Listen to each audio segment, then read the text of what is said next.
د خوست ولایت د نرخونو کنټرول او احتکار کمیسیون مسؤلین او غړي دي. دوی د خوست ښار له عمده او پرچون فروشیو په دې موخه څارنه ترسره کوي څو هټیوال له ورکړل شوي نرخنامې څخه په لوړه بیه توکې ونه پلوري. دا هغه دوکانونه او ګودامونه دي چې د نرخونو کنټرول او احتکار کمیسیون له لورې په دې موخه محرلاک شول چې مالکینو یې له ورکړل شویو نرخنامو څخه په لوړه بیه توکې پلورلي او یا هم د احتکار په موخه یې توکې ګودامونو کې ساتلي وي څو د نرخونو لوړېدو سره یې په لوړه بیه وپلوري. د یاد کمیسیون مسؤلینو په وینا هټیوالو ته وخت ناوخت نرخنامې ورکول کیږي څو له ټاکلي قیمت څخه په لوړه بیه توکې ونه پلوري.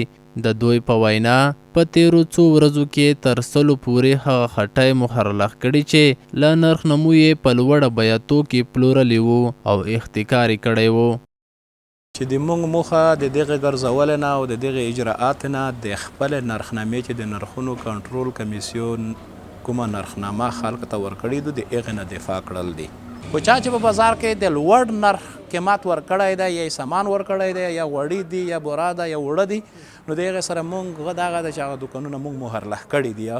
د ښار هټیوالو په وینا د نرخونو کنټرول او احتکار کمیسیون له لورې ورته وخت نه وخت نرخنامې ورکول کیږي او دوی هم کوښښ کوي چې په مناسب قیمت توکې وپلوري.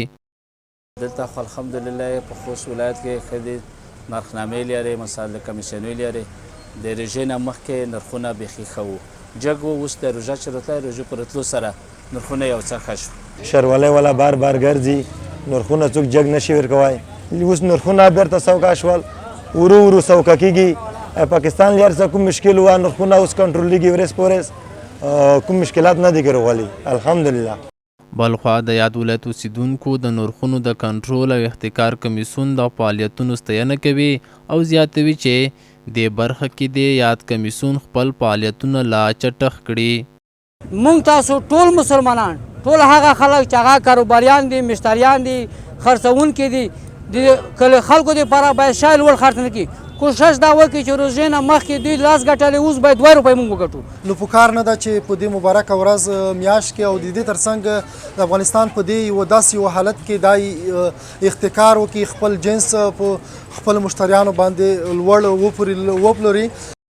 دا یادولو ده چې د اسلامي امارت ویان مولوي ذبیح الله مجاهد په وینا هیواد کې د منځنۍ اسیا هیوادونو په شمول له ایران سره سوداګري په عادي ډول روانه ده.